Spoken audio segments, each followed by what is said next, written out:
Good morning. My name is Lief Erickson. I'm a graduate student at the University of Applied Sciences, Joanneum in Graz, Austria. I'm also I'm working on my master's degree in content strategy there. I learned about that program a couple of years ago after attending the DITA North America conference and hearing somebody speak there. I started following him on Twitter, and he tweeted out a link to the program and said, hey, this looks interesting, but you need to know English and German. And I said, click, and ended up at the program because it's very interesting for me. Professionally, I'm an information architect and content strategist, and as we just learned, I'm looking for an opportunity because my company decided a few months ago to move its entire R&D team, at least the team I was associated with, to another country. So there we are. So as part of my school program, this, of course, is not working. I needed to do an empirical and quantitative and qualitative project.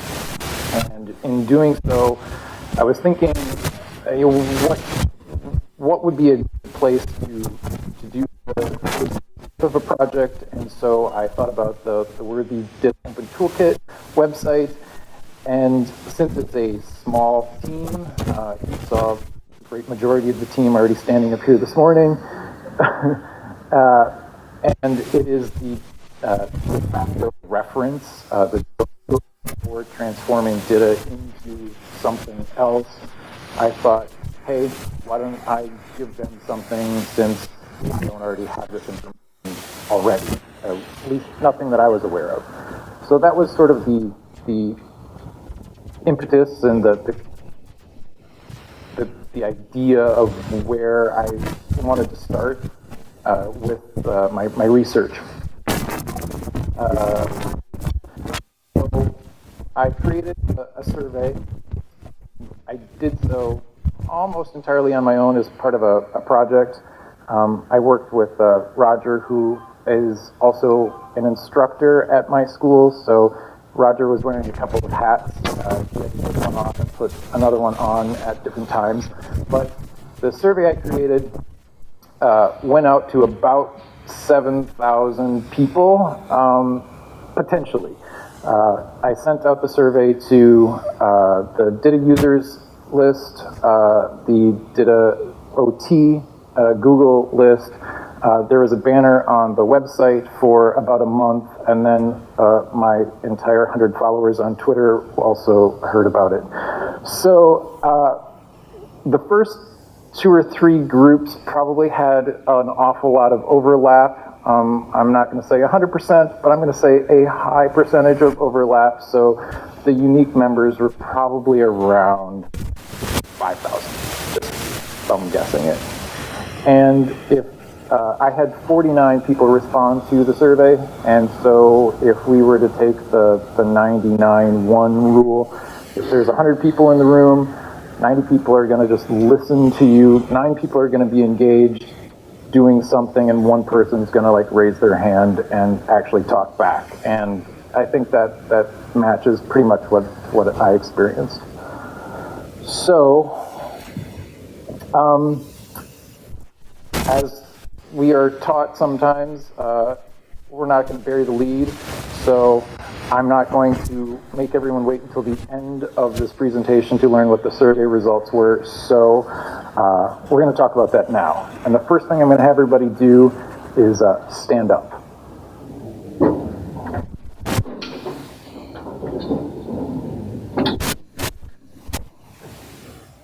So this is just after Halloween. As you can probably tell from my accent, I'm American.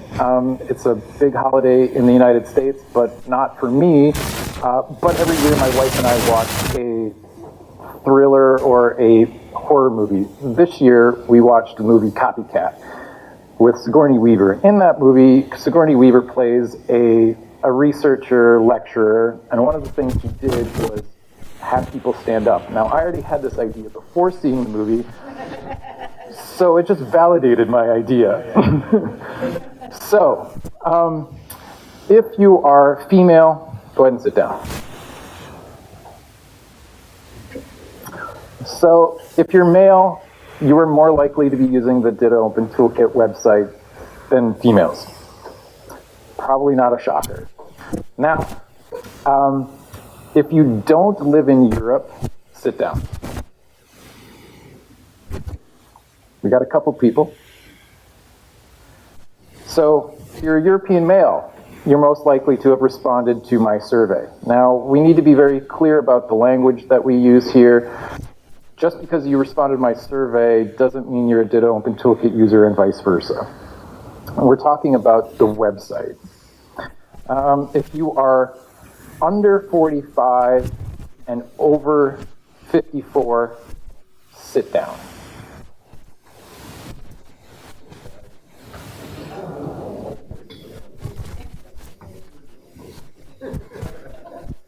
Now, we use the DITA-Open Toolkit for less than 5 years. Sit down.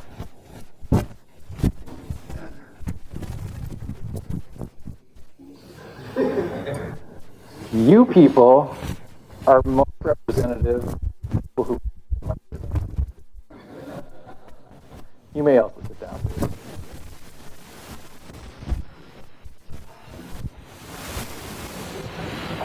So, how does the survey participants compare to other data that we know is out there already? We have the DITA Writer website. He keeps Keith Schlangali, I'm not sure exactly how to pronounce his name, so I'm apologizing in advance, Keith, for butchering your name. He keeps a running list that he updates occasionally of what companies and where they're located that are using DITA. And you can't draw a one-to-one conclusion of you're using DITA with the DITA-Open Toolkit and using the DITA-Open Toolkit website, but you can make a good general reference. I also had access to the Google Analytics from the DITA-OT website, and so I was able to see where they were getting their website traffic. The website traffic I looked at was from July 31st, August 1st, 2017 to July 31st, 2018, so an entire year. And that's, I then people coming from. And then I looked at my survey data.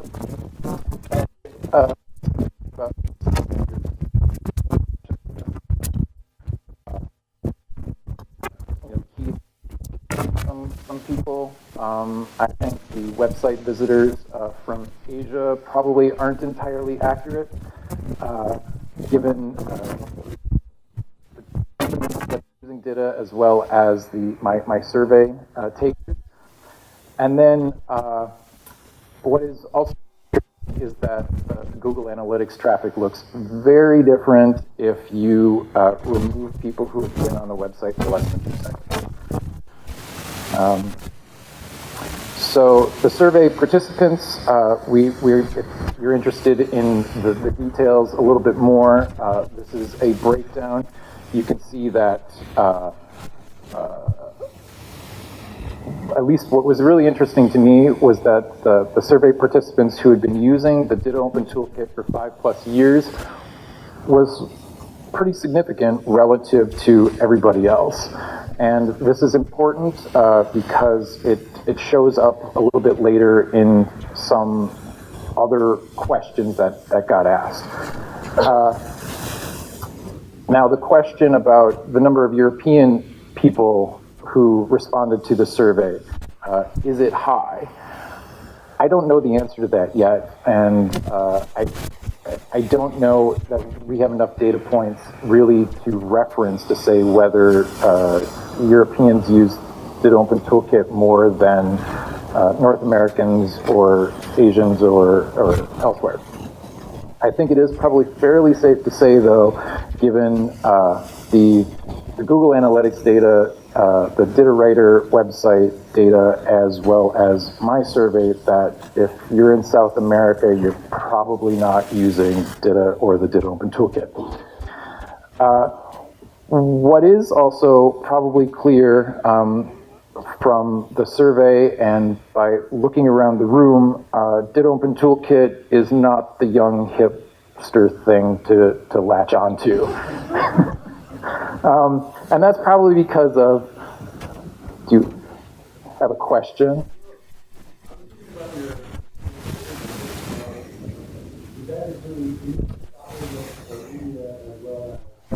It does. So the question was, do my numbers include India as well as other South Asian? And the answer is yes, it does. The reason I think that might be, if you could distinguish India in particular from the other Asian countries, because use of DITA in India by Indian service providers has clearly gone way up in the last couple of years, and so that might account for some of the otherwise anomalous numbers that you're getting from India. Indeed. In fact, that was the Google Analytics data, that India was the place where most people were coming from to the website. Okay. Yeah. I would say right now that this survey is setting a baseline for any future information that people want to look into.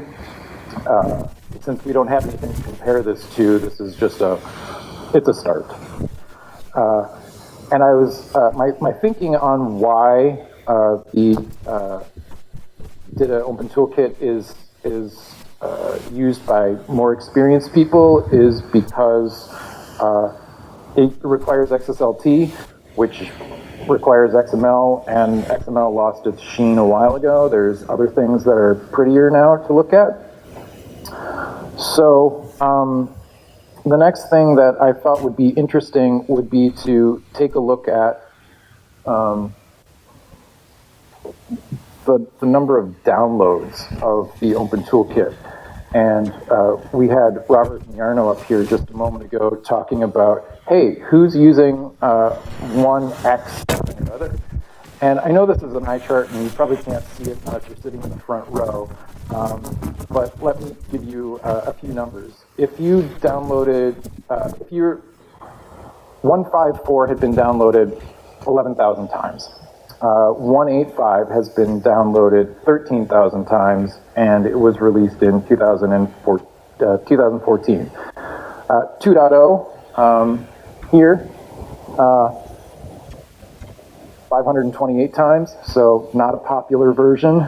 2.2 in 2015 got 1,475, so here. Then 2.3.3 here gets 6,800. If we jump ahead to 2.5.4, the very last version of the 2X, that has been downloaded 2,800 times. The first version, not the first version, 3.01 that came out in 2017, November, has 4,250. And I think that's pretty impressive, actually, for something that's only been out a year to have been downloaded 4,250 times relative to a very popular version of 1.8.5 that's been out for 3 years longer. So if the pace continues, it's got a possibility to catch up to 1.8.5. And we already saw that one person is using both. So then these were all just setting sort of baseline numbers, so I know what I'm kind of looking at and working with. The survey had a number of questions, and so I grouped those into some different areas, and these key findings from them. The first thing that I asked, and this is perhaps the most important thing to the DITA-OT team itself, which is, are users happy with the website? And the answer was yes. But I asked my question in two different ways.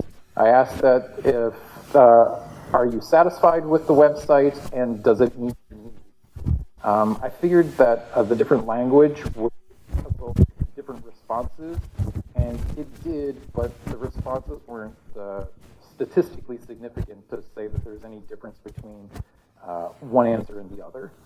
So most users, most respondents to the survey are satisfied or very satisfied with the website, and it meets their needs.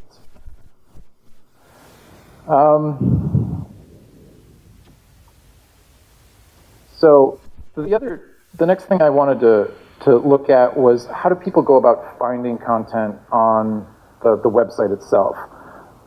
If you're a new user to the website, you don't know where things are, but if you're an old hat, then maybe you do, and is your modality of finding content different?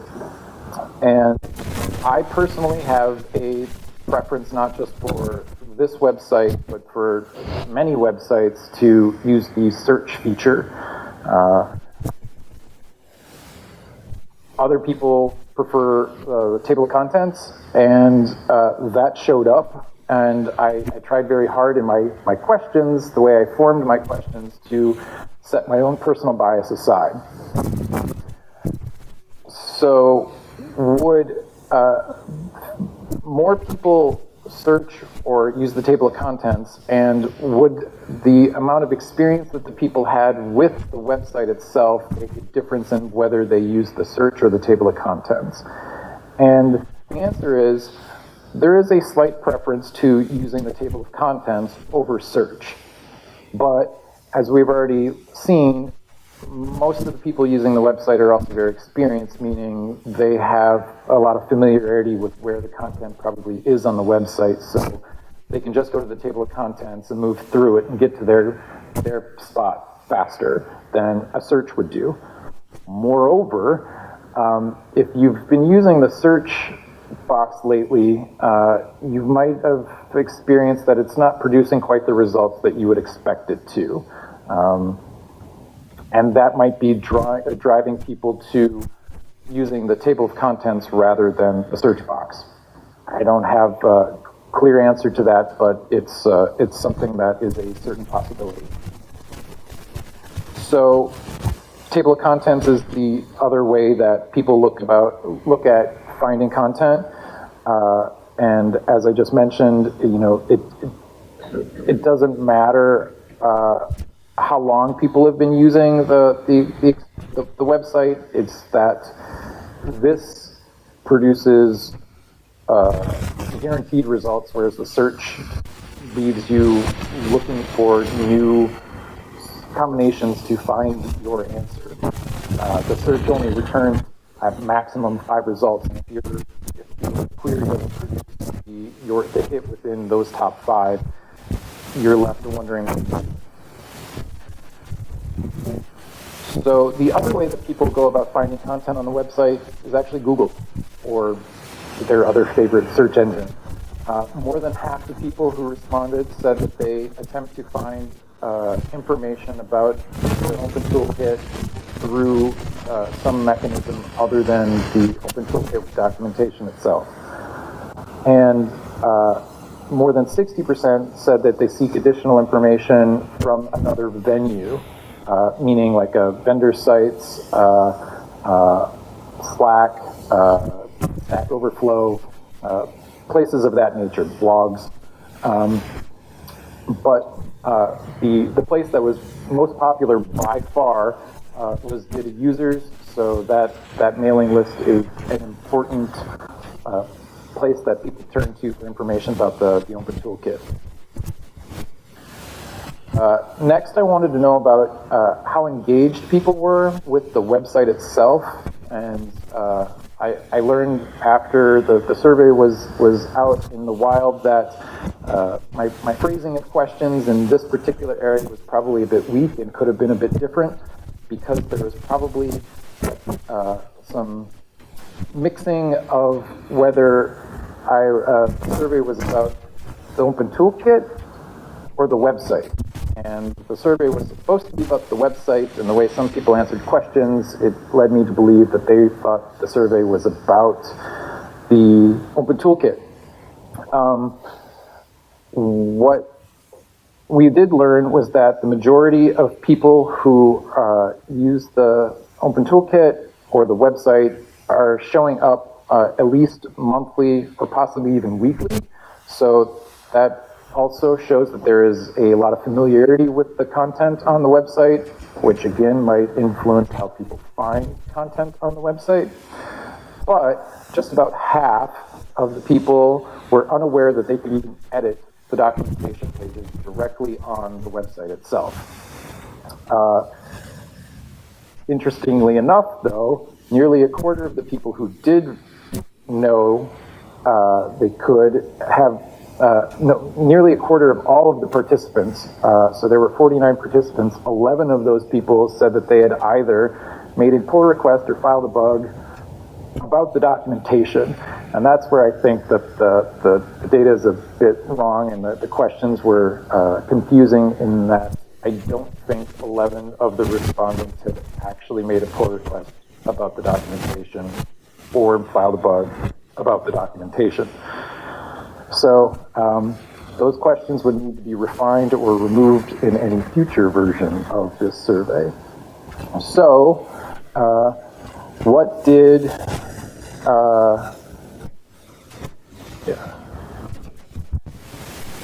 there we are.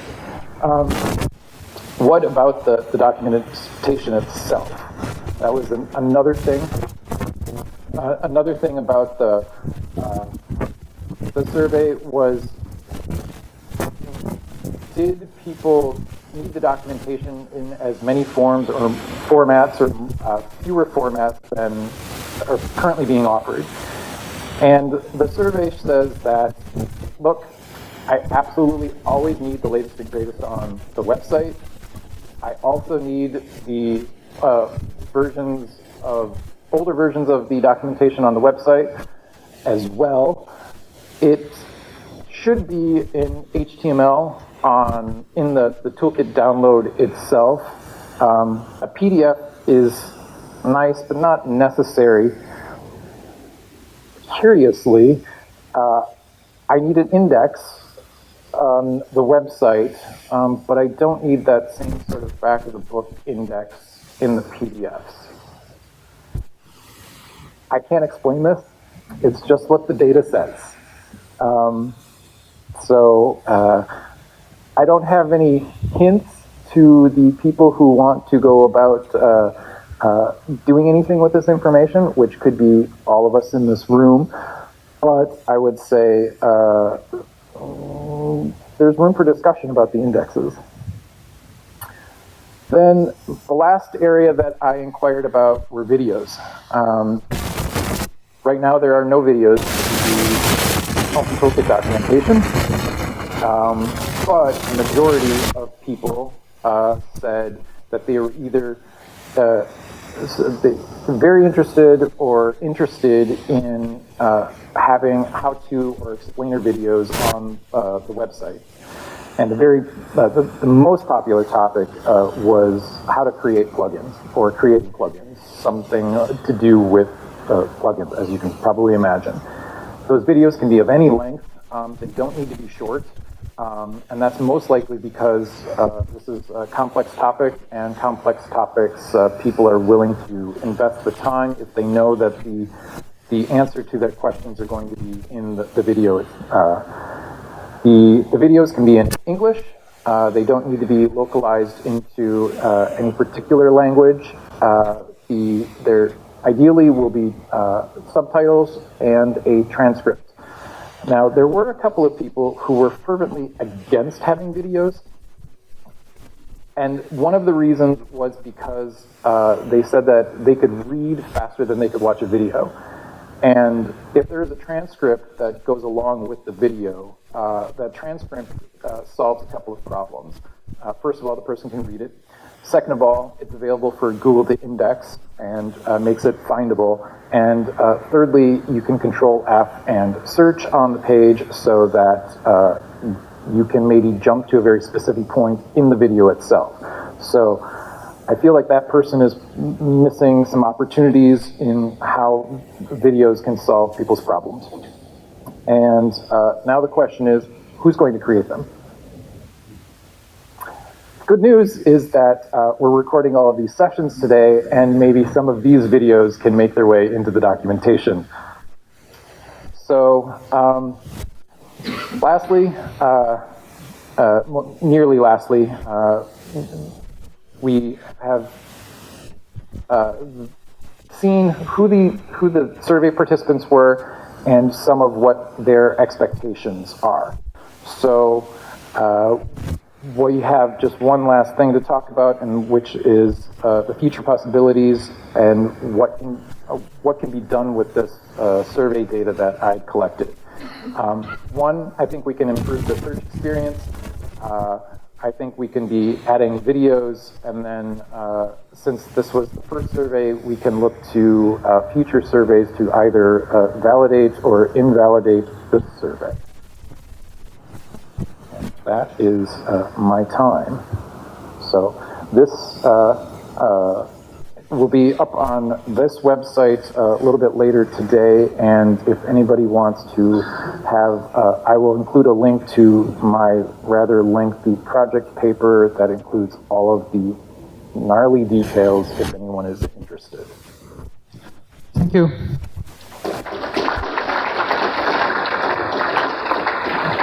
If you have a quick question, maybe? Yes. Magda? Hi, this is Magda Kalyan, or Think Data on Twitter and co. I think from what I have observed, people might tend to confuse index with list of contents, especially on web-based content.